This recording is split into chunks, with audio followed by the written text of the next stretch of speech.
So this piece is being developed from a character I've been working on called Maggot Brain, named after the George Clinton song Funkadelic song. And he's really just been like a character I've been working on to express the psychedelic side of depression and like the losing touch of reality. He's quite a possessive character and he takes on many forms, he can be quite funky, like, and then with this piece I wanted to take on his more sinister form. So I decided I quite liked this idea of like this mask, this presence that like takes over a room and is like still and it's so terrifying.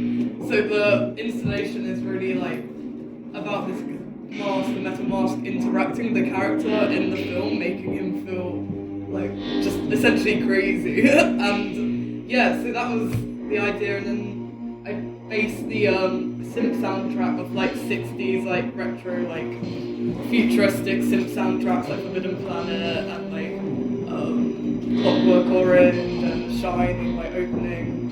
And then I did some these skeletons, they have the ideas that they're what remains behind. And I really love the textures of like the walls and the space.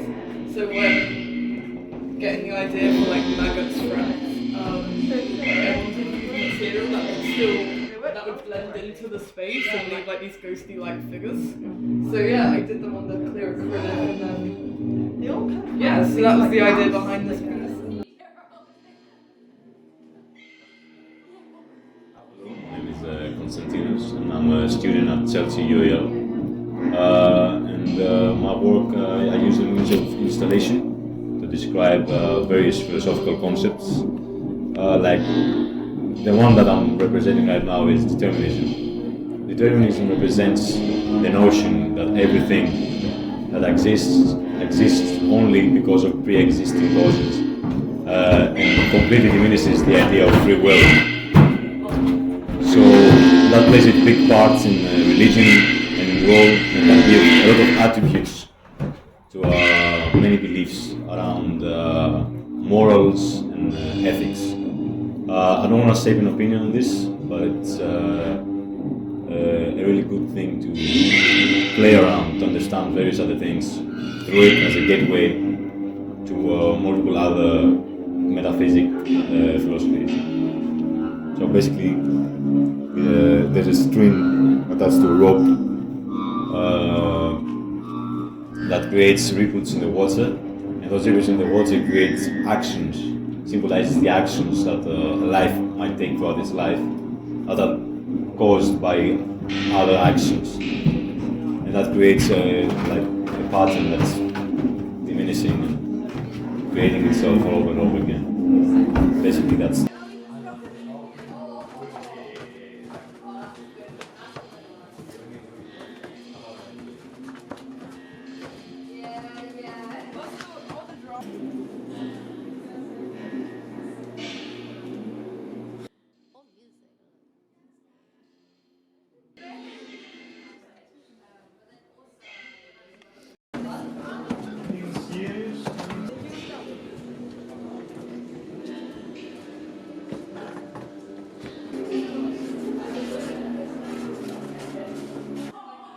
My work is mostly about like the urban areas of two places.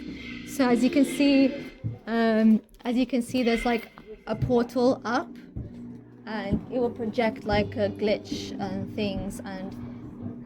And this color that I chose is like a calm color that I really like, feels calm. But on top, there's all this graffiti of people who just left their mark and left, and also these posters that feels like, where I feel like, what my anxiety would do, like, and just leave these marks. And also putting like these cameras up and these posters that have like very controlling, monitored kind of side to it, like feeling you're always being controlled, or like always monitored, something's always lingering behind you, and just combining those kind of different things of like sinister ways.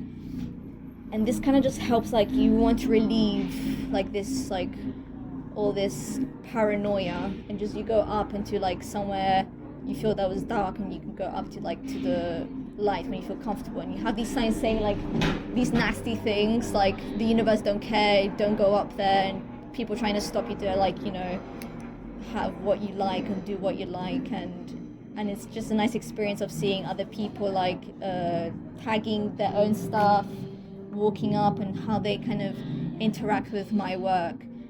And yeah, and it was a fun thing to do and a new thing to experience. And it all started being inspired from liminal space and traveling to like 2 different countries. So like living here and also being in Kosovo, the people and the culture are so different, but what I felt there was a connection of was the cities, how people would, like the environment and stuff would be so different, and I felt like they looked the same. So trying to like bring it here and like, you know, creating a story or what people can relate to is really new to me, and it's amazing. Yeah, really cool.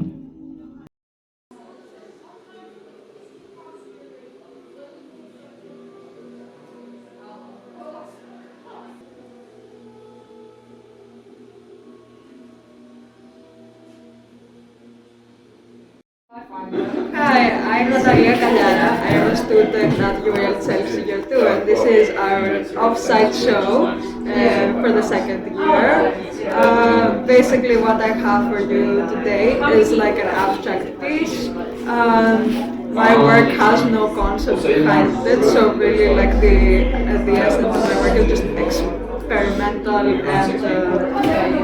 and working with textures and different materials. So yeah, the space was really important to me to find something that was very bright, to be able to reflect the colors and show the colors really clearly. I chose the color red because it's a very strong color, and then I decided to do the spheres out of make them silver so the color can reflect on the silver. And basically it was just like an experimental physics. The piece is made out of plaster, so Herculite with a mixed dye inside, and the balls are like polystyrene balls spray painted with silver paint. I'm here for it. Robert Pattinson. He's a hunky. I wanted to bring a modern twist to the room because we decided to go with an old theme because this was the pandemic, everybody was in a group, so I decided to bring like a modern twist into it. And well, yeah, that's pretty much it.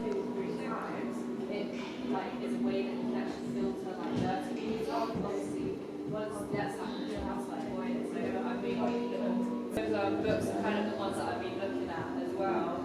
It's got for like garden spaces and yeah, like it's just like move them about like that. Yeah, I get that.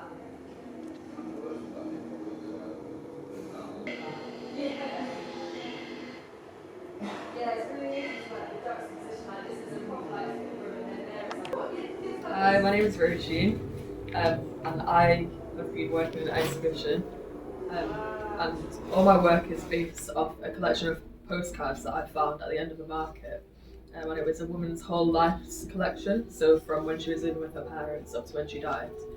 And I'm interested in finding like the patterns between like family relationships and different ways she communicates with people and how it changes over time, like when she's mostly in contact with people and when they drift apart. And I'm also quite interested in like the kind of nostalgic imagery that's involved in a lot of the postcards, and how they relate to her being English and like from London. I'm just exploring her life and like kind of making it into a fantasy of what I think her life could have been like through images that I think are like generally English kind of images. So I've done work with horses and like hawks that you can find in the UK. Yeah, and I'm quite inspired by like the colours that I use in postcards a lot, like the blues and the greens and like a kind of artificial, like beautiful weather kind of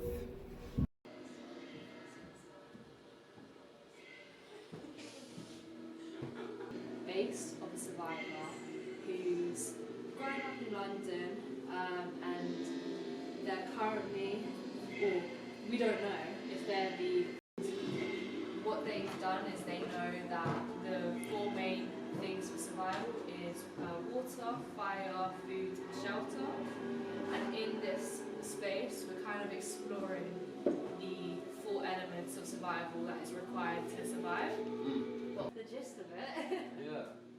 So it's like maybe So, hello, my name is Melissa Nuru Welcome. This piece is The Survivor's Remnants. Basically, I'm exploring the base of a London survivor in a post-apocalyptic setting. Supposedly, this survivor has survived through seed sovereignty and foraging in this environment, and also using terraniums and survival methods depicted from what this person can find. So the 4 main areas needed to survive in this sort of environment is water, fire, shelter, and food. And I've really been exploring how this would be possible in a survival setting when the actual apocalypse is unknown. So in this one I've dreamed up, I'm kind of looking at how nature has kind of been used specifically to help keep this person alive.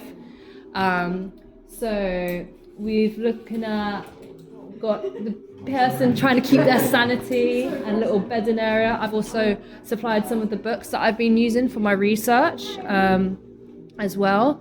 And I've also included some of the seeds that I use myself when I do gardening to exhibit some of the UK varieties that we've got going on. Looking at seed hybrids and actually using organic ones that are actually made for specific areas of land as well. And yeah, looking at moss, looking at the life and death as well, thinking about how a plant begins as a seed and how it gives back once it dies off, and once it decomposes and goes back to the soil.